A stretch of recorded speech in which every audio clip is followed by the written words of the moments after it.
Markus 16. Ini juga adalah perintah agung.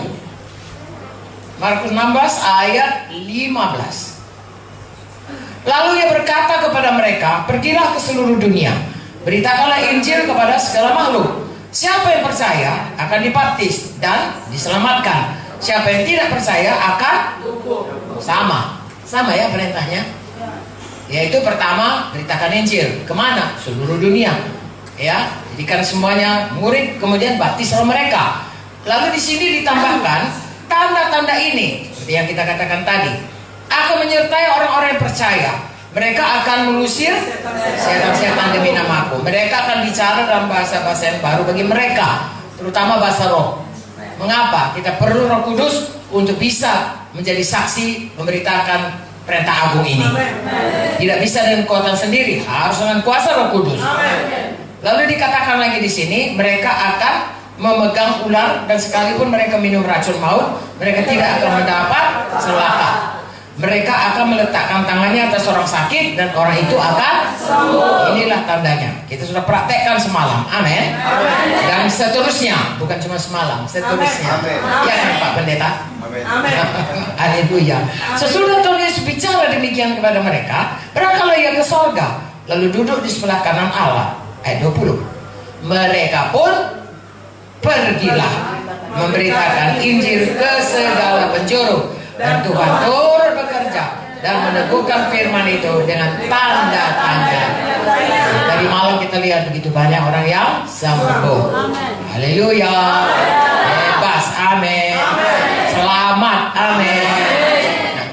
Dan kalau ini jadi, maka kita punya banyak anak. Amin. Dan itu saudaraku memberikan upah yang kekal di sorga selain kita memenuhi bumi. Tuhan berkata saudaraku bahwasanya itulah mahkota kemegahan bagi kita. Ada banyak mahkota. Nanti kalau kita di Yerusalem ada mahkota kehidupan, mahkota kebenaran, mahkota kemegahan, mahkota yang fun. Saudaraku, nanti Bapak Gembala akan menerangkan semua saudara supaya kelak kita boleh saling mengagumi mahkota kita. Haleluya. Saudara, saya tidak berkata negatif, tapi saya justru berkata positif. Kalau kita kumpul uang kita di sini, kita bangun rumah baik-baik, besar-besar, nanti tinggal sama Antikristus. Begitu sangkakala bunyi, Tuhan Yesus datang, maka kita terangkat, tinggal semuanya itu. Halo? Deposito kita tinggal semuanya. Tapi Tuhan bilang, biarlah kita cerdik, pakai semuanya untuk kerajaan surga. Karena seberapa kita pakai, itu sudah didepositokan di surga.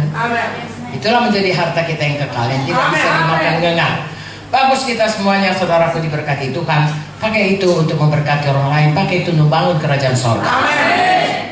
Haleluya. Lalu kita akan melihat saudaraku, bagaimana kita selama kita di dunia ini, kita bisa dipakai Tuhan untuk membawa sebanyak-banyaknya orang ke dalam kerajaan sorga. Haleluya.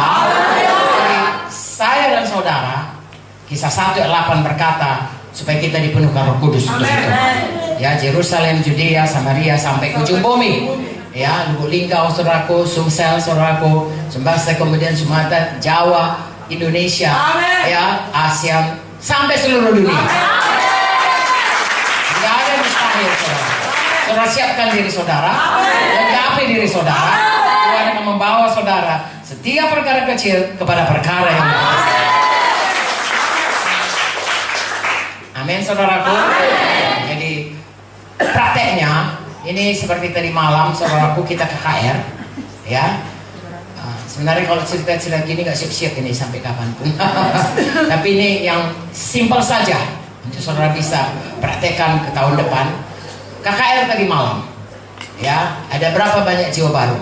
Kira-kira 300-an, ya. Tentunya tiap-tiap saudara punya jiwa-jiwa itu. Ya, sebaiknya saudaraku langsung di follow up. Saya dokter anak, kami punya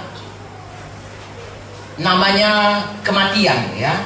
Kematian bayi 24 jam pertama, kematian bayi minggu pertama, kematian bayi bulan pertama, kematian bayi tahun pertama, kemudian ada batita, ada balita, dan kemudian remaja. Nah, saudaraku, semakin muda itu, semakin mudah dia mati. Mengapa? Karena dia tidak punya daya. Bergantung dia kepada ibunya atau keluarganya yang melindungi dia, yang memberi dia makan, menyusui dia. Kalau nggak ada susu ibunya, tentunya susu buatan lah, susu tepung atau susu apa, ya, yang menjaga dia supaya tidak, katakanlah saudaraku, begini sajalah, pipis dan lain sebagainya. Kalau nggak nanti bisa luka badannya. Dan ada anjing. Saya pernah dengar saudaraku, anak anjing memakan bayi karena nggak dijaga. Ya, ini di Australia. Ya, ada anjing,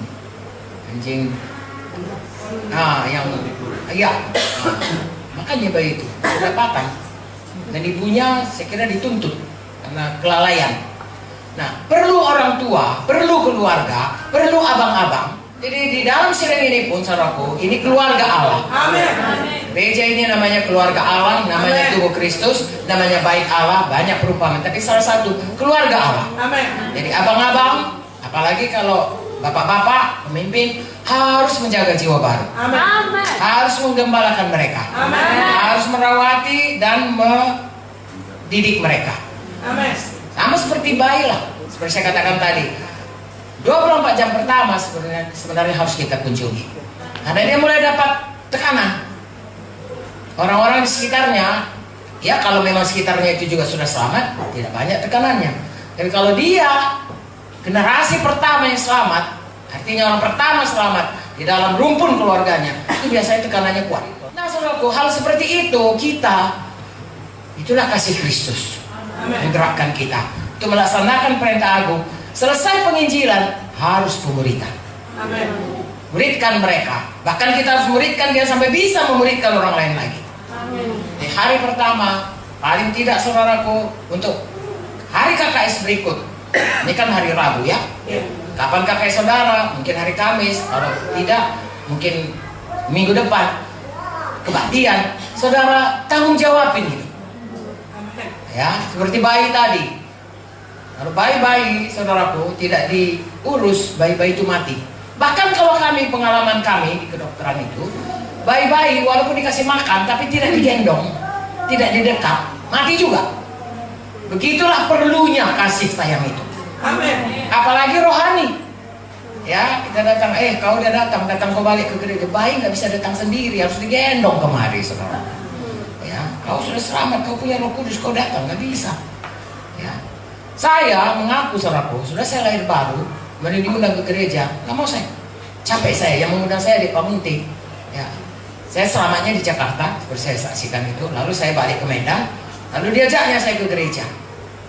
Karena saya kembali ke gereja lama, lalu mati rohani saya kembali. Saya berseru-seru, Tuhan, kok hilang sukacitaku itu? Tuhan tolong. Dikirim Tuhan lah kawan saya ini. Ya kami hanya 2 orang dokter wanita Kristen di seluruh rumah sakit itu.